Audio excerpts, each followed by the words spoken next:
Welcome back. I'm excited today. This is a interesting problem that we hear about all the time. It's like, my partner needs to do the work because I'm really into this new thing, this change, but my partner's just not doing the work, not changing, not making an effort. You've never said that, of course, right? Yeah, no. Your partner's never said that to you. You've never even thought it. We've never thought that. Never. Okay, no, we all do that. So it's a big deal, and I thought I should welcome all of us to lean in a little bit more and start to recognize taking a little bit of self-responsibility. When are the times that we are curious, we do want to grow, we go out and we learn something new, say about sex, that's kind of fun, it's cool. However, when we bring it back to a partner, there's a lot of resistance, or we secretly try and introduce it and then they're like, this is weird, what's going on? And just stuff starts coming up. So what do we do when we have all this curiosity? We want to learn, we know things need to change, but there's a lot of resistance. And ultimately, this is really a message of inspiration. A lot of you might be thinking, responsibility, that means like, we got to put in the work. And you always hear this, you got to do the work and it's got to be hard and difficult.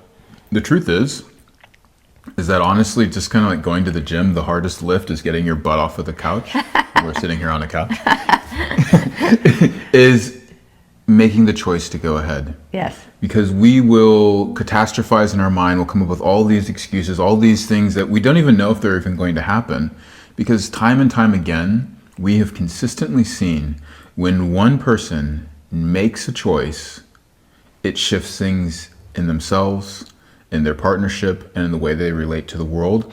And a lot of the things that they're afraid of don't happen. Some of them might, but all of a sudden they realize it wasn't difficult to navigate, and it definitely was possible. And the beauty of this is that it does something even more than give you the results. It gives you that feeling that you have power, that you have the ability in your life to actually inspire and maintain change in a way that you hadn't experienced before. And then a whole new cycle of existence happens because you are fueled by your success. Yeah, I like that. I think that we're all going to have fears. Change is something edgy for all of us at all times. We want to be comfortable, and yet we're here, we're evolving, we're emerging, we're growing, and it is possible. Research is now showing this, that sex can get better every single decade. So what does that mean? We're evolving, we're exploring, we're growing. But if we are resistant, if we kind of suppress even the anxiety and the fear, and we don't lean in and just go, ooh, that's an edge, then what do we get? We get a mediocre life. Yeah. That's not inspiring, and then usually it adds some sideways behaviors like affairs or other types of behaviors that we don't feel really good or proud of. So here's the thing, I've seen this scenario show up in a few ways. One is the person going, I'm always broken, I'm the bad one, I'm the wrong one, I need to perpetually fix myself. Once I'm fixed, we're gonna have the most extraordinary relationship. Yes. The other is, my partner's the broken one, they need to be fixed and they need to do all the work because I'm perfect and I'm just waiting here for them to fix their broken self until we can have the perfect relationship. Yes. And then the third is, I don't have a partner, so what's the point? Yeah. And when the partner comes along, then they are going to magically fix this for me, or I'll magically step up. The partner is going to activate all of my goodness, all of my awesomeness, all of my pleasure and orgasms like no one's ever done before. It's the magic partner. In a lot of ways, these are just different forms of procrastination. Absolutely. Absolutely. So let's frame this conversation in a way that becomes really useful to you. Yes. Because, hey, we're always on a growing edge. I mean, we're constantly growing and expanding and learning, and there's times where I'm resisting, there's times where you're resisting, there's times where we're both grabbing each other's hands and diving right in, there's times where we're both going, maybe we just watch a movie. So it's normal and it's beautiful, it's part of being a human being. So I love pleasure, I love intimacy, I love having shared like mission. So can you just give us very briefly a nice outline of the three pillars that we work with, and then we're going to move into stories to make this very real, because that's how we learn best. I just have to say I really love touching you as we do this podcast ever so often. You probably can't see it on camera, but my hand will sneak down and just do a little Naughty. Pet there on the leg, a little on the knee, a little touch there, some warmth, and as I see your lips moving, I do have a tendency to want to kiss them. So anyways, where are we again? You wanted to talk about some pillars. The three pillars that we work with. Well, I'll start it with embodied love, because we have that as the name of the podcast. We have that as the name of our university.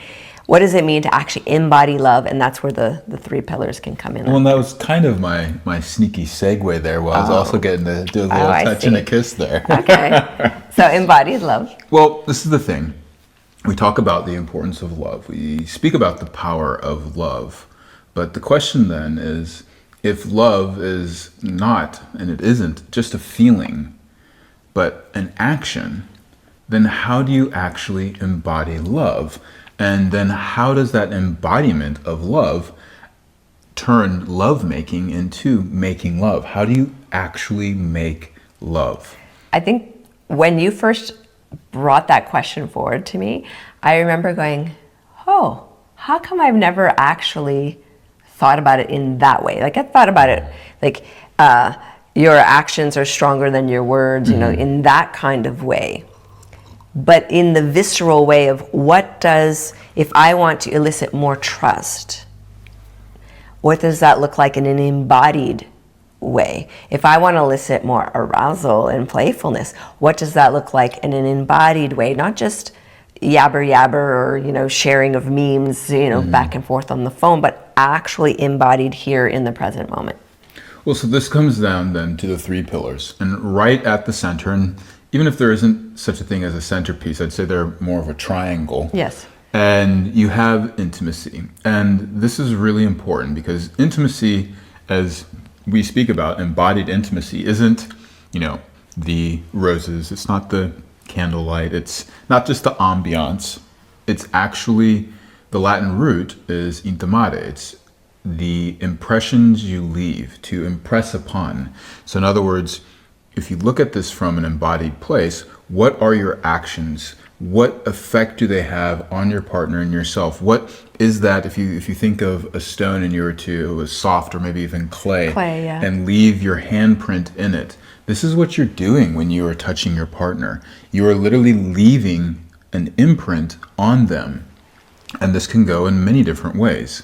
So when we talk about intimacy, coaching, we're speaking predominantly about the communication, your ability to signal your yes, your ability to signal your no, the feel through the maybe, so that you can start to create this wonderful loop of truth, responsibility, trust, and celebration. We talk about that in many episodes, but it is worthy to just pause and say those four again. Truth, which is at the most basic, what is your yes? What is your no? What is your maybe? It's so hard to do that. It's so hard to do that because so many of us, especially, well, I don't know, maybe it's also true for men, but definitely for women, we do not want to offend our partner. We don't want to disappoint them. And so we put on an act. And it changes over and over again. And sometimes it's like the very thing I asked for yesterday is no longer interesting to me today. Sometimes and I don't 5 minutes. I don't know why. And then I get confused in my body. I'm like, I was enjoying that, now I'm not enjoying that. Is there something wrong with me? And then there's a spiraling going on in the head, and then meanwhile there's a weird communication. But that's the thing. So if you approach this from a I think or I should position, it would be, think about dancing. If you had to be thinking about, what should I do? What's the appropriate thing to do? And by the time, yes, she wanted you to step forward with the left and spin her. Well, 3 beats later, when it finally lands, you're not in that same position, and then you try and do it. Well, that would have worked great then, but not now. So again, so truth, embodying your truth online dynamically, where it can be changing. And in fact, it needs to be changing. I mean, think about it. If you were making love, then that truth of the moment, if they just continually stayed in it, it wouldn't feel real. It's you mean if they were frozen or something? Yeah, if they were frozen, or in one particular loop. Or the beauty of that first kiss, where you're both leaning in and there's that pause right before your lips meet, which is really nice.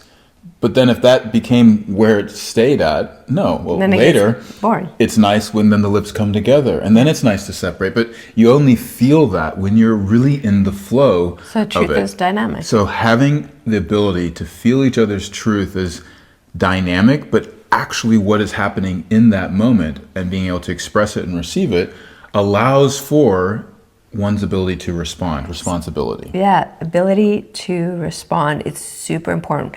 It's not ability to react. It's a responsiveness. Go into a little bit more of that difference. Yeah, so response is a healthy way of engaging with all the kind of surprises that life throws at us, and we get to respond to it, we get to engage with it in a creative way. Reacting is reenacting how I responded the first time this stimulus came in. So, for example, maybe when you touched my thigh, years ago, the first time my thigh was touched, it led to trauma.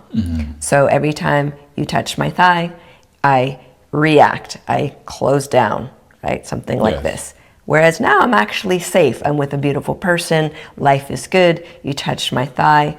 I take a deep breath. Maybe I feel like, ooh, that wasn't nice, but this is nice now. Yes. Now I'm moving into a very dynamic, healthy nervous system who can track that this is safe, this is good, and it feels good in the present moment.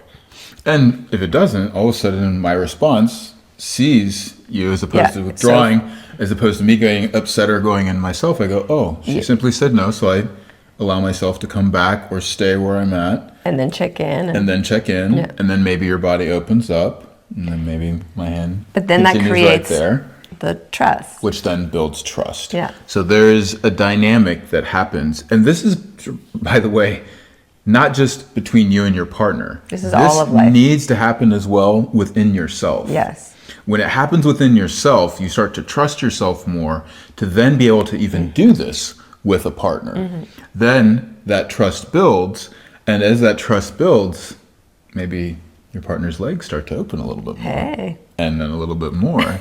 And it feels really good, and you go into celebration. There's something so exquisitely sweet. So there's a re-emergence of erotic innocence when this is done well. And especially if you're a timid person or you come from a background where things weren't so nice, or you've been in a relationship for a very long time with the same person, the way to enliven it, the way to meet the truth of the moment that's emerging here and now is that erotic innocence. It's this, there's no right, wrong, good, bad. You're just being present with what's unfolding and receiving it. So my experience with your touch, if I can reveal that, is it kind of takes my breath away each time. There's a heat that you have that I really like. So the immediate warmth is like, my system kind of relaxes. I can trust now, because you've touched me enough times, that I know that that touch is both one that's generous, it's a giving touch, and it's also inquisitive. It's like, what else would you like? Or how would you like? But without asking me always. And sometimes you can tell immediately that my muscles need stronger squeezing. Other times you can tell immediately I just need like a hug or to be held. And other times it's like arousing touches. So that responsibility is also the responsiveness to this incredible truth that's constantly like emerging. It's not one truth and it just stays, as you said, stagnant earlier.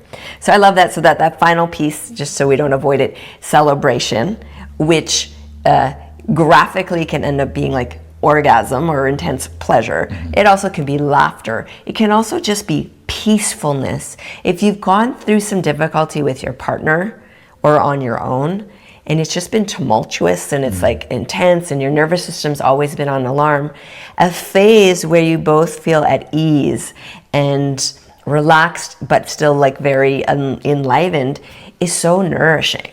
And that's a form, to me, too, of celebration. In general, when we look at the kind of spectrum of transformation that happens, but specifically celebration, we have people that are moving from anger and pain into pleasure and joy. We have people moving from shame, blame, or a sense of disgust into closeness, intimacy, celebrating the other person, or honoring them. And then you have the movement from fear and anxiety into a calmness and relaxation. And also too, the just kind of boredom, numbness into a curiosity and novel experience with your partner, a discovery of them and going and moving into actual adventure. Well, here we're discussing like kind of I'm the broken one or you're the broken one issues, or like I'm alone, so that's an issue. So we're looking at that. But I want to say, we've witnessed this so many times that I can say this with confidence, that when a person or a couple come together and they're really present in this moment and they're paying attention in an embodied way, and the only way you can feel an orgasm is right here, right now. You can't feel it in the future or the past. It's happening here and now. The only way you can actually feel that true joy is here. It's getting generated in that moment. So the embodied aspect of discovering each other, what I have found is that people fall in love over and over and over again. So if you could imagine the falling in love over and over again is actually your capacity together or just on your own to meet life with wonderment and awe. And in this era right now, when meeting life is mostly out of like terror or anger or frustration or just judgment, to actually be able to shift into wonderment and awe is a big flex, and it's a necessary flex. And so how cool that we get to do that, whether it's solo practice, which you need to do even if you're partnered, especially if you're partnered, or in partnered experience. And I want to also say that in this cycle of especially that trust moving into celebration, for some of you that might seem a bit odd, where you're used to normally being kind of shocked into pleasure or being taken or overpowered. And there is an aspect of that that can be extremely exciting. And on some level, you need to be able to not go into a complete freeze response to then go, okay, yes, I can enjoy this person, but the reason why we emphasize trust and celebration, this gets a bit into relaxed arousal, and we can go into the next pillar, which is then sex. Or actually, no, the next pillar we'll go into is attachment and relational values, is that when you start to go into this place of a more relaxed arousal, or specifically pleasure becomes the thing, because you're no longer just transforming anger into joy, but you're already, for the most part, predominantly living in joy, calmness, relaxation, discovery, and intimacy and closeness. Then the next thing you'll notice is that this actually starts to have its own set of fears of not, oh, okay, I'm being angry or fearful in the sense of like that my body's locking up, but more of a, where can I trust this to take me there? Do I actually deserve to be able to stay in this? This is a whole other area where now my partner's not fighting me and things are actually good. And we can have a tendency to self-sabotage. So to go into... I mean, I think it was Gay Hendricks. Is it Big Leap? It's an interesting cover. It's like a goldfish leaping out of its bowl. Okay. But he maps out that almost everyone has this glass ceiling on joy and on many things, on winning, on many things. But this is especially true relationally. If, say, your thermometer, it was set by how you were raised. So if in your familial life there was discordance or whatever was going on, whatever level of joy was allowed to exist in the house, which for some families there wasn't any, then your thermometer set quite low. So when there's a little bit of joy that kind of pops right at that level or slightly past, thermometer goes crazy and then kickstarts everything to push that back down, which is your comfort zone. And what Gay Hendricks was talking about is you need to actually just completely remove that glass ceiling and be comfortable with this ever expanding, exploratory, like what's possible, because that's the emergent nature of human beings. And that's where I think it becomes really exciting to be your own best partner, your own best lover, and then really exciting to bring that gourmet plate that's full and luscious to another person. Go, hey, I would really love to play with you and see what comes of connecting and exchanging on this level. And continuing your own self-practice. Because again, if you fall into the department of, well, I need my partner to go ahead and do this. We've seen so many times that when the partner does that and they awaken, then the other person's like, oh my gosh, what do I do with all this added energy? In fact, then Then they you have to either face your will stuff. fall back or they have to face themselves. But the main thing is that they need to have developed that trust in themselves to actually allow themselves to finally be in a whole new, You'll see healthy, oriented relationship. I've seen this over and over again. I could name 2 women right now where this is super true. With partners long term, both partners a bit overweight, not fit, getting older, just becoming grandparents, whatever. And then the woman suddenly going, no, I don't want this. This is not what I want. And studying she quits the alcohol, she quits the sugar, she starts to walk every day, she decides to go to the gym, she's doing other things, gets her body back, gets her energy back, gets her sexuality back, and really wants to engage. But the other partner, instead of being inspired by all this transformation, suddenly is faced with, I feel tired, I feel grumpy, I feel unmotivated, I just want my beer or my whatever it is. I want to just sit in front of the TV and not think about sex. So you can see can be a disparity at times in those moments when there's one partner who suddenly decides to make a big change. However, there's times too where that partner who makes the big change, the other partner can then gently be inspired and like, I want to do this with you, which is one of the things I feel that you do with me. Like, I really want to have this fitness experience with you. I'm like, well, you're way more fit than me, but we have it together. And then I grow and I learn and it's something fun. And again, that's where you need to have done your own work. So that way, when the change happens, you're also ready to work on the positive side of things as things move further into excellence, as opposed to just trying to survive whatever wasn't working beforehand. In fact, I was just watching a movie, the Smashing Machine. I like the UFC, and this was about a fighter that had to struggle with opioids, and his partner was definitely there for him, feeding him, taking care of him. Eventually he passes out on the floor, has to take him to the hospital, helps nurse him back to health. But then when he goes through rehab, comes out and is super focused, then she's the one that's falling apart. And there's this conversation she's having with her friend where she says, I liked him much better when I had to care for him. When I was able to care for him, when he was the one that was down and out, and now I feel like the person that isn't good enough, and so all the ways that she looked down on him when she was helping him, now she's looking down on herself, but she hadn't done the work for herself because she was always so oriented on him. Well, let's pause here. I do want to jump into the membership and get into some juicy stories, but just for this public side, let's pause here. This is a really important moment.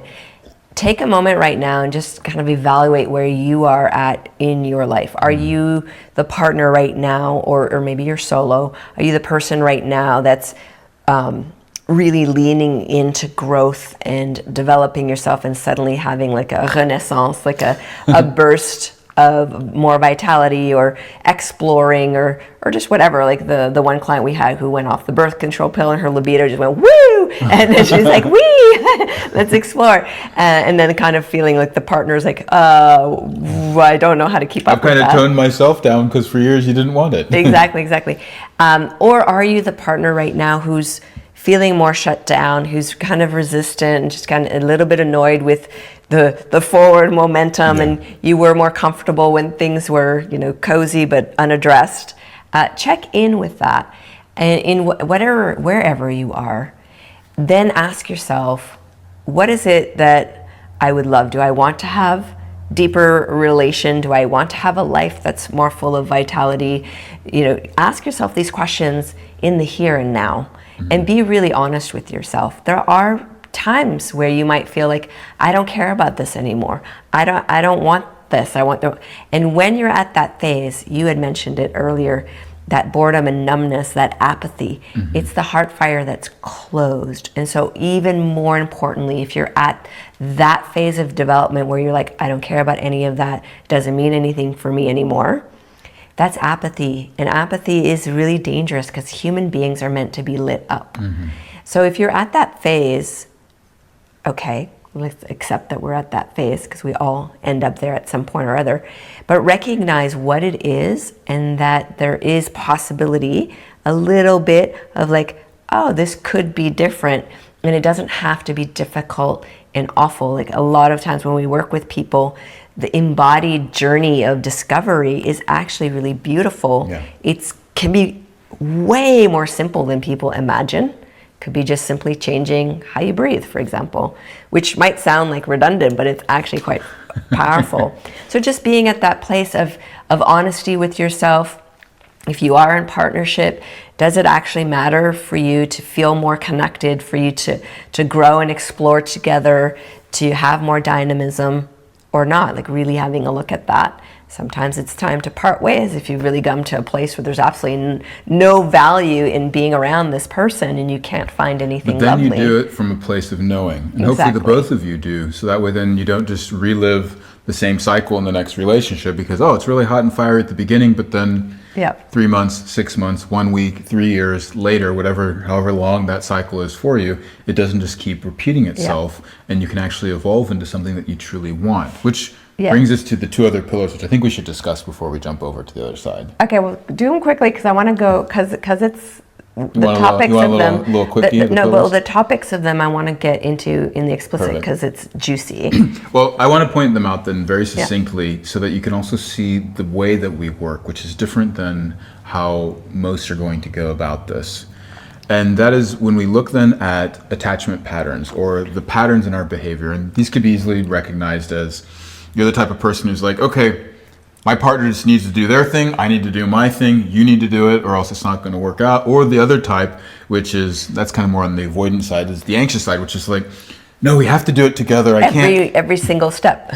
I can't do it if they don't do it. They can't do it if I don't do it. Like, how dare you have an extra smoothie when I only have the one? And the truth is that there's a balance between it. People need to be able to do the things on their own, and they also need to be able to do things together because you are, at the end of the day, relating both to yourself but to one another. Mm-hmm. Now, where things are different with how we work with you and how the Embodied Love University works with you, as opposed to just being able to analyze and diagnose, well, what's your attachment pattern, and then kind of just leave you with a label, or here's the pattern of communication that you need. We start with the body and getting you to encounter a new experience. You talk about the Gnostic philosophy, the place of knowing through direct experience. Through that knowing with direct experience, you will get information on yourself, on your partner, and together.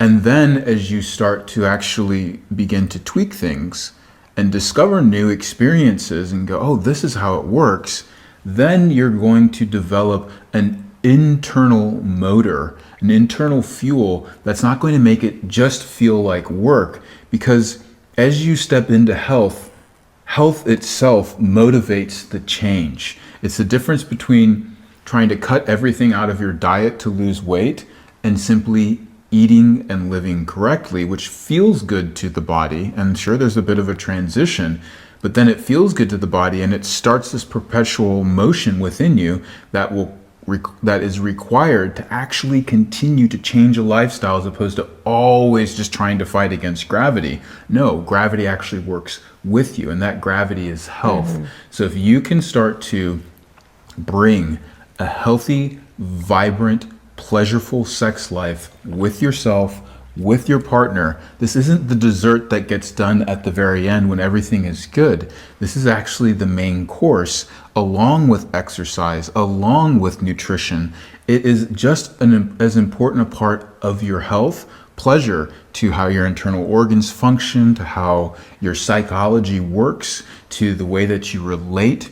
They're looking during COVID at the number one predictor of a person doing well, and that was that they actually had a good sex life. It was allowing for a better relational life, a better physical life, and a better psychological life, those that remained sexually active in a positive way. So when you start to understand that pillar and how the bodies work as a system of pleasure, and not just turn taking, but one that complement each other to create a synergy of pleasure, then all these other aspects come from that place. It's very different when we have a discussion about what to do when haven't connected physically than when we do. Yes, absolutely. And that's what we mean by embodied love. Yes, and so what we'll jump into in the explicit is really, how do you create resonance, out of moments of dissonance, which is like literally the embodiment of these things moving forward. So if you didn't know, we do have an explicit side where we get a lot more into the how-to, we get a lot more graphic stories. There's an erotic audio that we record. I'm curious what this erotic audio is going to be about. Yeah, I have no idea. We'll have to see. We'll have to see what comes out of it. But you can upgrade to that at theembodiedlove.love. And it's not acted out erotic audio. We No. actually go through an intimate experience. And sometimes they're like, we've literally recorded when neither one of us wanted to connect. Yes.